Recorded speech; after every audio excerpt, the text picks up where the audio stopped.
trying to wait. You want to sit like real close to me, or you want to sit really close to me? No, I don't sit Okay. Direct your question to the player that you have in mind. Up front, right on the left corner.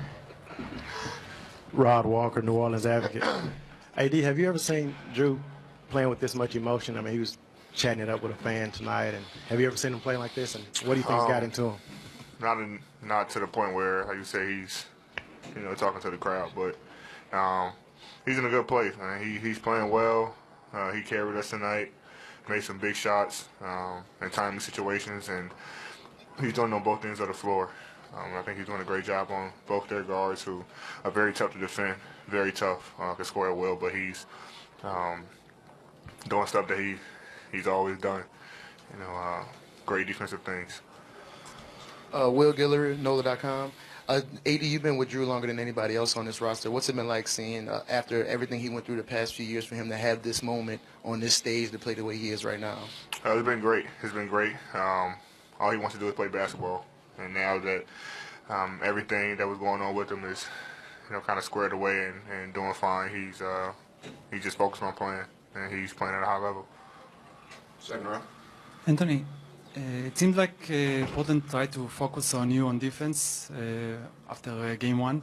Did you feel as a team that maybe other players should take more role offensively, not you? Anytime I, step on the floor, teams try to game plan for me, and all these guys step up. Nico made big shots. Doe made a big three. A big layup. Drew, of course, played Drew basketball. Ian made tough shots. Etwan. All those guys. Darius hit a couple threes. All these guys stepped up, and they know that the ball's coming to them. The more teams try to take me out, the more these guys step up every night, and they have to continue to do it for the rest of the series. On the left, please. I think I saw a stat for Rajon that since the playoffs last year, road teams are like 6-37. Oh my God! But the games that you've played in, the two in Chicago last year, and now these two, we keep asking you about it. But that whole playoff Rondo thing, do you really think there's something to that? I don't think it's too much to it. I think this is a level of focus that the teams I've been fortunate to play with. The focus that we bring on the road. I was telling other guys in commentary that I know Dame and CJ said they texted the other night, but after the game one, AD and I and a couple other guys are watching film together in the training room. So coming together on the road, I think it's great for team chemistry, and I think that's what has allowed us to get these 2 wins on the road. And just to follow up here, I know it's just 2 games, you haven't won the series or anything yet, but the fact that not many people gave you all a chance coming up here to do this, how much confidence can that be, the fact that you, in essence, kind of defy the odds, or at least the prognosticators? Like I said after last game, we got a ton of confidence. We had confidence coming in. We're a great road team. We know that. And they just come here in a playoff situation, this crowd, with this type of team, we're satisfied that we got both of these wins, but we know that the series isn't over. They beat us on our home floor, so we got to go home and take care of business in front of our crowd. But we got all the confidence. We had confidence before coming to the series. We knew if we just got in, no matter who we played, we're going to give team problems because how much confidence we have in ourselves and what we able to do on the floor, on both ends of the floor. But I think just winning 2 games on the road in a hostile environment just gives us even more confidence. Rajon, Mark Schwartz, ESPN. Everyone in here seems to agree with one thing, that Drew doesn't get much credit, even though he's among the top 2-way players in the league. First of all, why do you think that is, and how is it possible that he is doing what he's doing on defense against 2 of the most explosive players in our league?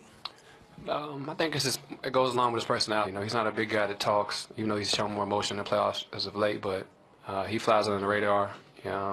He's playing in a small market the last couple of years, and what he went through with his family, people probably look over him. But I was excited. When I first started to play with Drew, it was this past summer in Kentucky, and I loved the way he played without the ball. He moved, and he looked like he belonged in a different offensive system. But he's a hell of a player, especially both ways. I get better offensively when he checks me in practice, so it's just been fun getting to know Drew this year. He's a great person. He's a better person off the court than he is on the court. So I can't say enough about what he does for his team on both ends of the floor.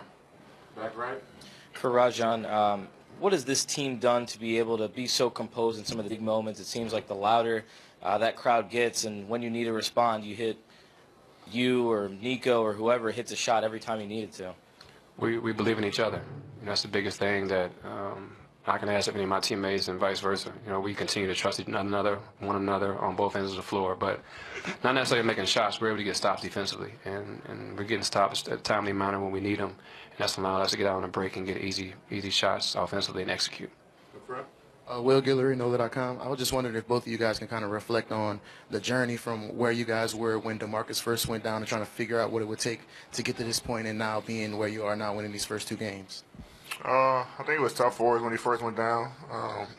He's a big key part to our team.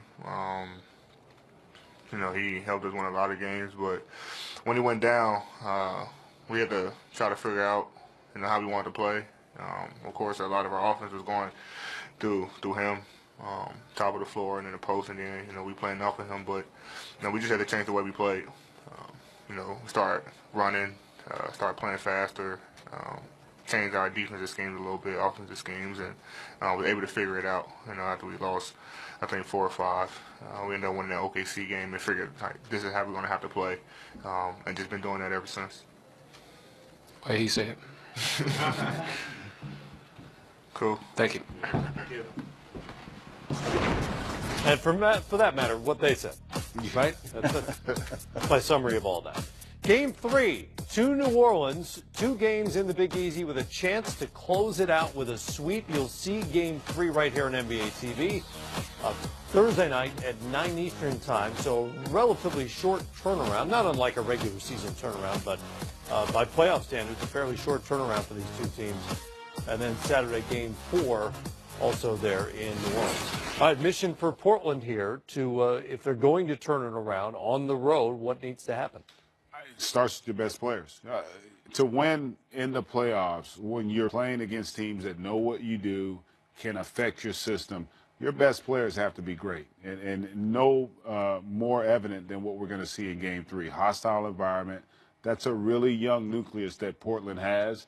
And those veteran guys, McCollum and Lillard, are going to have to play well in that game, especially early in terms of setting the tone, because they're young players, that supporting cast. They'll get confident if they know their best players are playing well.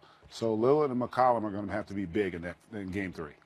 Yeah, and I also think they're going to need somebody else to come along for the ride. They have not had a third guy really step to the fore and prove that they're ready to be that guy.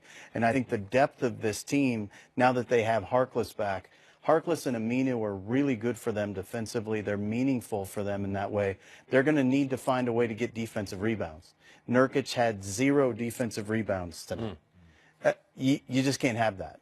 And so I think you're in a situation now where they're going to look at Ed Davis a little bit more. He played well in the minutes he played tonight. Connaughton was good. They were able to get stops with Connaughton on the floor, and they have all year long. So I think they're really going to reassess what they're doing on the defensive end first, because they gave up a really high number of offensive rebounds late in this game, and that cost them.